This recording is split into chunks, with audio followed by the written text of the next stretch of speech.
What would you do if 60 of your bravest sons never returned? Not because of illness, not because of chance, but because of betrayal. That is the question now pressing upon the heart of Burkina Faso. In the capital of Ouagadougou, the morning sun fell heavily upon rows of coffins covered in the national flag. Soldiers stood at attention, mothers held their grief in silence, and President Ibrahim Traoré remained still, his eyes fixed on the horizon. When he finally spoke, his words were quiet but unshakable. "They were not just soldiers," he said. "They were our voices, and someone tried to silence us." The image carved itself into the memory of every Burkinabe citizen. 60 coffins, 60 unfinished stories. The men were young, aged 19 to 38. Some were fathers with children waiting at home.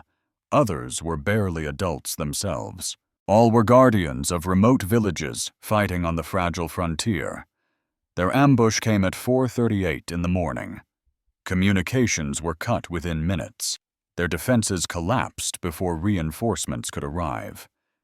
This was not a random clash in the desert. It was a carefully planned assault meant to deliver a chilling message. Across the nation, mourning bells rang. Schools shut their doors and television channels suspended entertainment to display the names and faces of the fallen. While grief swept through the land, another feeling began to rise: suspicion. Was this the punishment for rejecting foreign awards and refusing symbolic gestures from powerful outsiders? Only days earlier, Western envoys had offered medals and handshakes.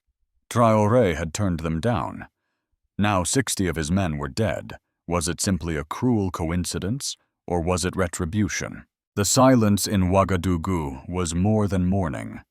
It was expectation, a sense that something larger was coming. The people knew their president would not bow before microphones. He would not plead for pity. He would respond in his own way. The question that gripped the country was simple, but profound. How would a small nation transform its pain into resolve? And what happens when one leader turns loss into the beginning of a movement? Stay with us, because this is not only the story of 60 fallen soldiers. It is the story of a continent asking the question the world has long tried to bury. Who betrayed Africa? At precisely 4:38 a.m., the eastern garrison near Dargo came under attack. The soldiers stationed there had been reinforcing a vital corridor, a narrow strip of land that connected the heart of Burkina Faso with the vulnerable borderlands. It was a posting of duty, not of glory. These were men who had spent weeks without seeing their families, who stood guard over villages too small to appear on foreign maps. In that hour before dawn, when the night is darkest and the body is weakest, the silence was shattered. The strike was sudden, precise, and devastating. Within the first 2 minutes, every line of communication was cut. The surveillance drone that should have been circling above went offline without explanation. Distress calls never made it through. The outpost, once alive with radio chatter and sentry rotations, fell into an unnatural silence. In less than an hour, 60 soldiers were gone. When recovery teams arrived later that morning, they found no signs of a prolonged battle. Vehicles were destroyed, supply lines obliterated, and the ground itself scarred by coordinated fire. This was not the chaos of an improvised raid. It was clean, calculated, and executed with a precision that suggested inside knowledge. Who had access to the codes? Who knew the rotations of the guards? The questions spread faster than the smoke still lingering in the air. By noon, the bodies had been brought back to the capital. Each one was wrapped in the national flag and carried with solemn care. As the convoy rolled through the streets of Ouagadougou, thousands lined the roadsides in silence.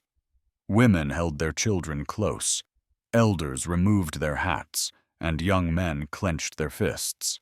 The grief was overwhelming, yet beneath the tears there was a different current, one of anger, one of suspicion. The following morning, the capital entered a stillness unlike anything in recent memory. Government offices draped banners of mourning. The National Assembly displayed a long black cloth with bold white letters. They did not die in vain.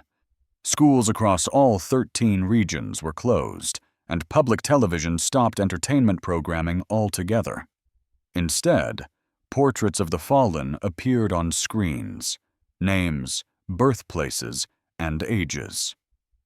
Viewers saw not statistics, but faces. The youngest was 19, a recruit who had been in uniform for less than 6 months. The eldest was 38, a father of 3 whose children now sat before a silent television, staring at their father's photograph.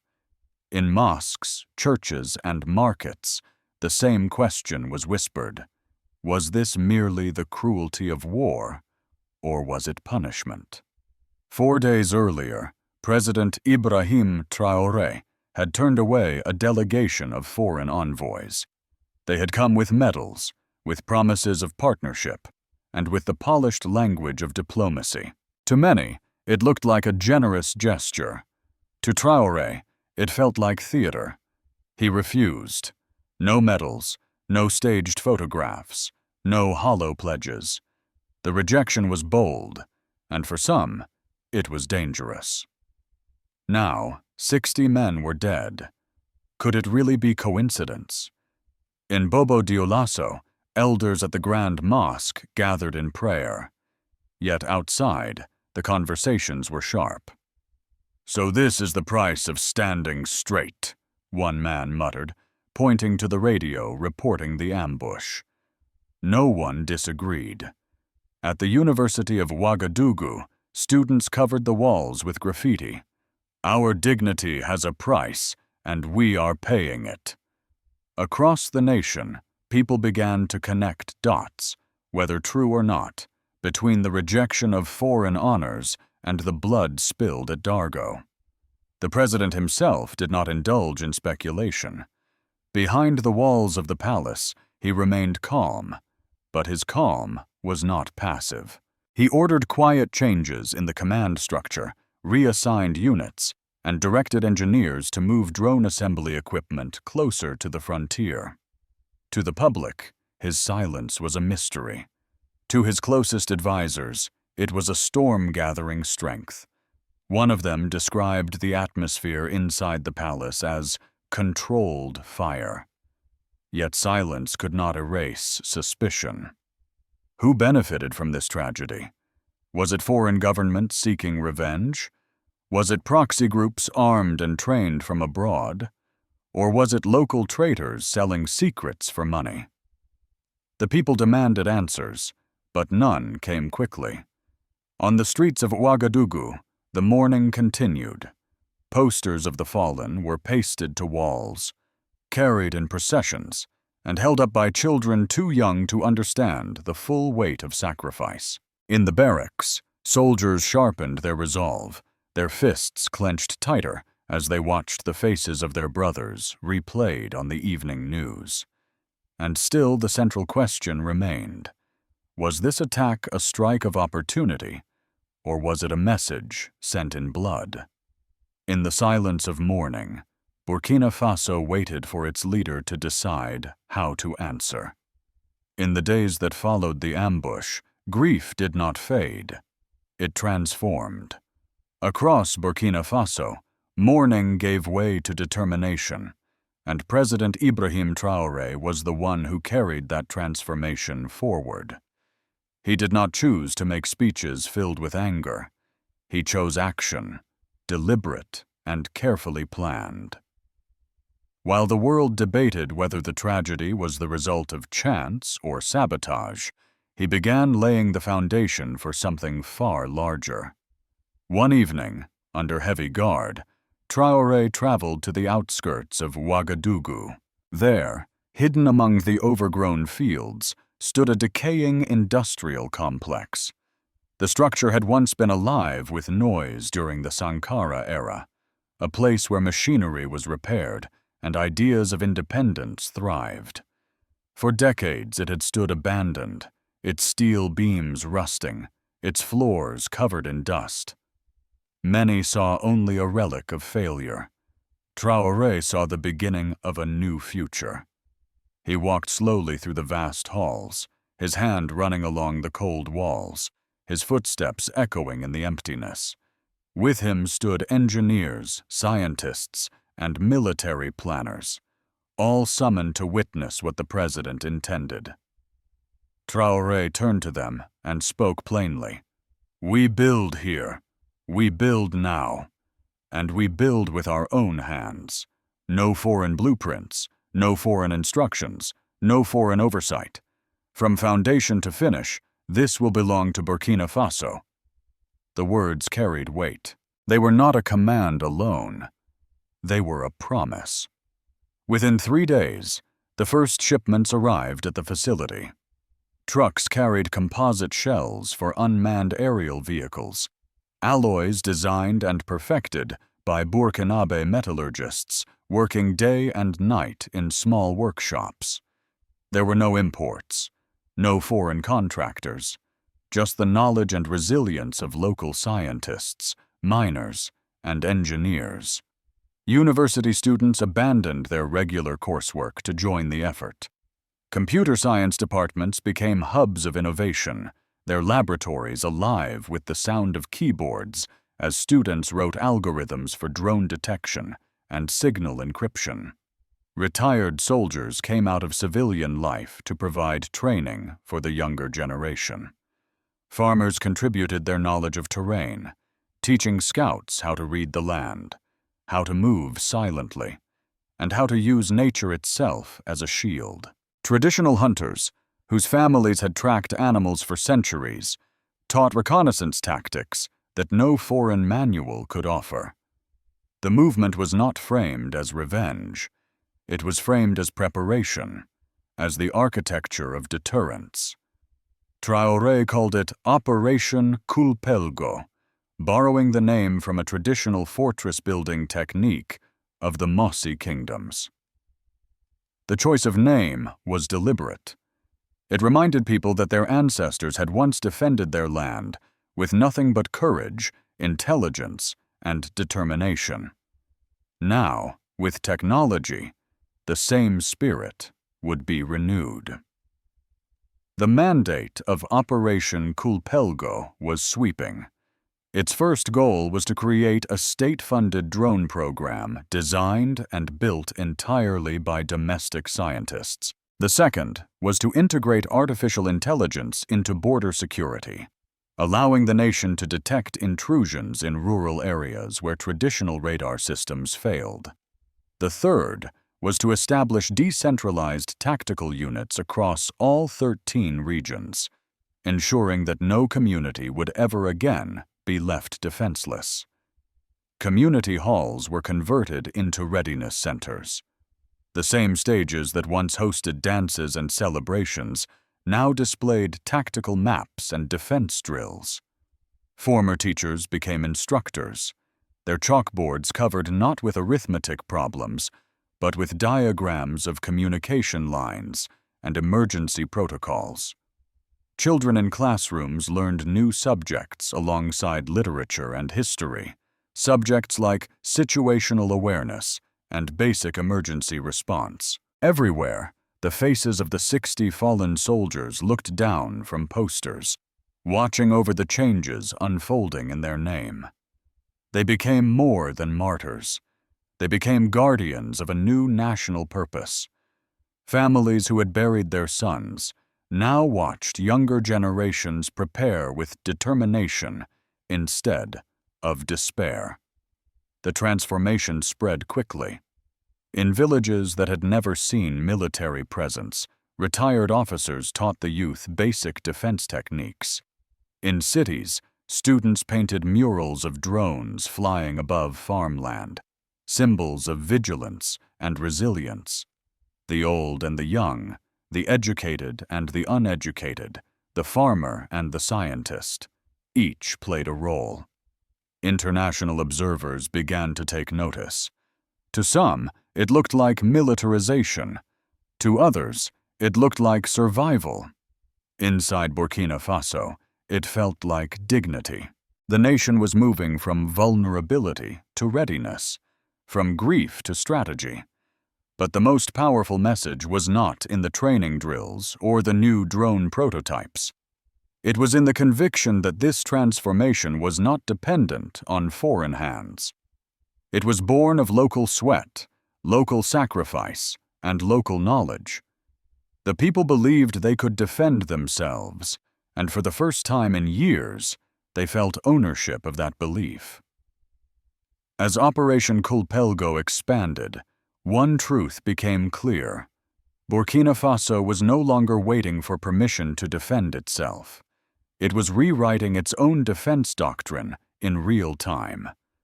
The fallen soldiers had been buried, but their legacy had been planted like seeds. Now those seeds were beginning to grow into something far more powerful than weapons. They were growing into unity. And unity, once awakened, is not easily silenced.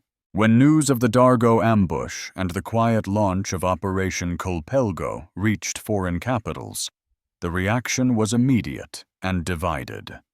In Washington, policymakers gathered in urgent sessions. Some insisted the tragedy was nothing more than another episode in the long, grinding conflict of the Sahel. Yet others whispered that Burkina Faso's sudden move to reorganize its defense and develop its own drone program pointed to something larger. If a small, landlocked nation could chart its own military path without foreign oversight, what message would that send across Africa? European think tanks echoed the concern. Reports circulated in Paris warning that President Traoré's defiance risked undermining decades of carefully maintained influence in West Africa. Commentators on French television painted him as reckless, a populist feeding his people dangerous dreams of self-reliance. In Brussels, the tone was more cautious, speaking of potential instability in the Sahel and the risk of a wider security vacuum. Yet behind the language of diplomacy lay a deeper fear, that Burkina Faso might be setting an example others would follow. In Moscow, the reaction was starkly different. State media hailed Traoré as a lion of sovereignty, a young leader unafraid to challenge the order imposed by outside powers. Russian commentators pointed to the creation of Operation Culpelgo as evidence that Africa was ready to defend itself without permission from old empires. Not long after, quiet cooperation began to emerge. Russian military instructors landed discreetly, not with banners or fanfare, but with a willingness to train alongside Burkinabe soldiers. Beijing responded with silence at first, but soon envoys arrived bearing offers of infrastructure support, medical supplies, and quiet partnership. The Chinese message was simple: we do not interfere, we cooperate. In Ankara, Turkish officials pledged to expand humanitarian projects, building schools and clinics as a gesture of solidarity with Burkina Faso. In Tehran, leaders condemned what they described as foreign-backed sabotage and declared support for nations defending their sovereignty. Inside Ouagadougou, these reactions did not go unnoticed. Some ministers argued that the country should lean heavily toward Russia, others toward China. But President Traoré's response was consistent. "Our dignity is not for rent," he told his advisers. "We do not trade one leash for another." His refusal to become dependent on any single power reinforced the core principle of Operation Culpelgo: sovereignty first. Meanwhile, the African continent was watching closely. In Mali and Niger, leaders saw a reflection of their own struggles. Both countries had already expelled foreign troops in previous years, but none had yet undertaken such an ambitious national defense program. Observers from Bamako and Niamey traveled to Burkina Faso to witness training exercises and study the integration of artificial intelligence into border security. In Ghana and Nigeria, public debate intensified. Was Burkina Faso charting a dangerous course, or was it paving the way for an Africa finally ready to stand on its own? At the United Nations, diplomats raised alarm. Some warned that Burkina Faso risked isolating itself and losing critical aid. Others admitted privately that the country's determination resonated with a growing frustration among many nations long dependent on foreign assistance. A representative from an African bloc delivered a rare and powerful statement on the floor. We do not mourn with permission, and we do not defend with permission. Africa must write its own security doctrine. Back home, the people of Burkina Faso felt these ripples in their daily lives. Markets grew tense as rumors spread of sanctions and aid cuts. Doctors in rural clinics counted their remaining supplies, and teachers wondered how many classrooms would stay open if Western funding disappeared. Yet at the same time, murals appeared on city walls, showing the American and French flags lowered while the AES banner rose above them. Beneath the images were simple words: "We may have little, but it is ours." The contradiction was clear. Hardship was coming. The loss of foreign assistance would bite into food programs, medical care, and education. But alongside that hardship grew a new pride. For the first time in years, many citizens felt that their leaders were not bowing in silence. They were speaking loudly, and the world had no choice but to listen. In think tanks across the West, analysts debated whether Burkina Faso was drifting toward instability. But inside Ouagadougou, the people saw something different. They saw preparation. They saw independence. They saw the possibility that their sacrifices would build a shield strong enough to protect future generations. The shockwaves of the ambush had traveled far, but the alliances forming in its wake suggested something greater was underway. Burkina Faso was no longer waiting for outside powers to define its reality. It was defining its own.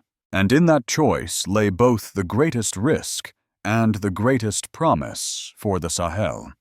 As the dust settled from the ambush, and as Operation Kulpelgo began to take shape, President Ibrahim Traoré introduced something that would echo far beyond Burkina Faso's borders. He called it the African doctrine of retaliation.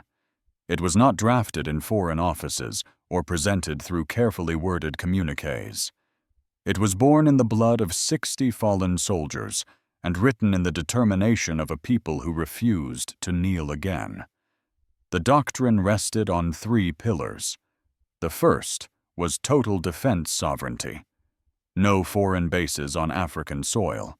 No borrowed intelligence that came with conditions. No outsourced command structures where foreign generals dictated African battles.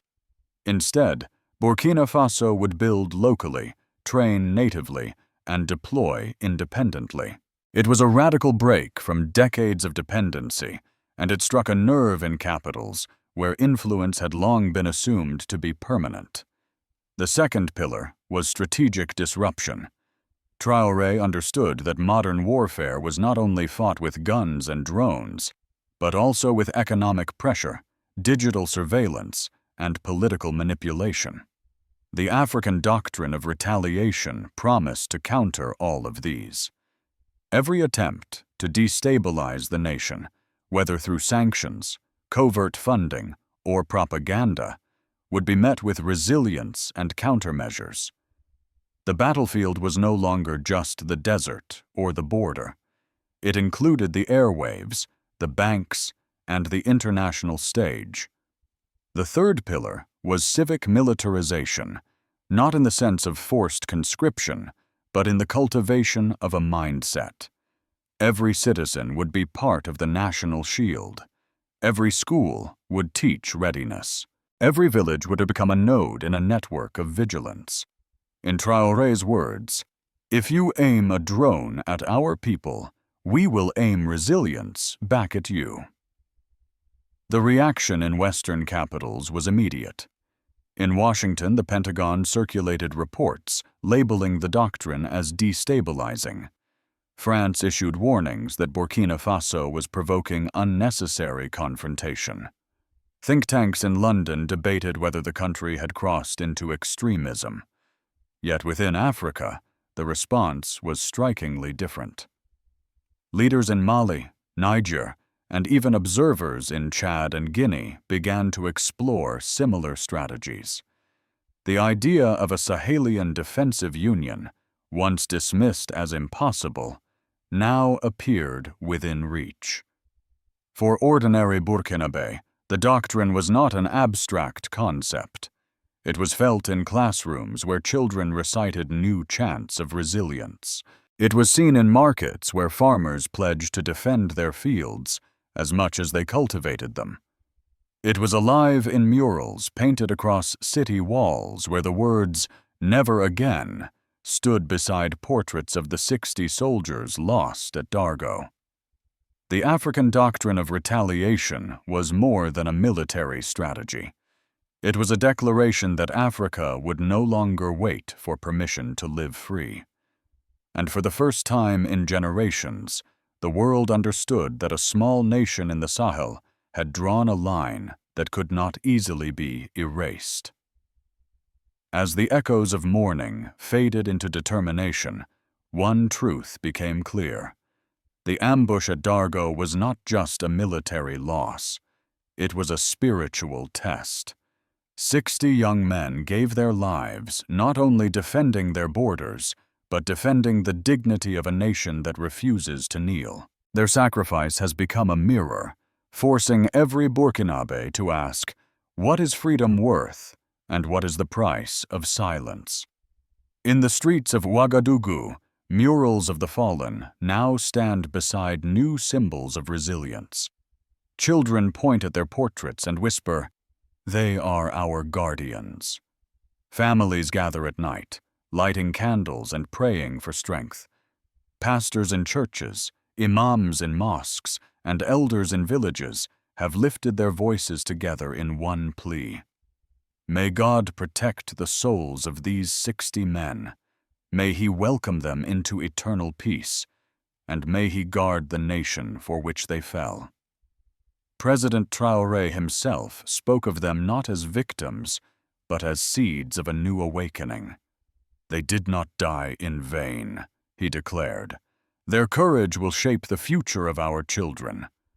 And in those words, a continent heard something greater than grief. It heard resolve. But the road ahead is filled with danger.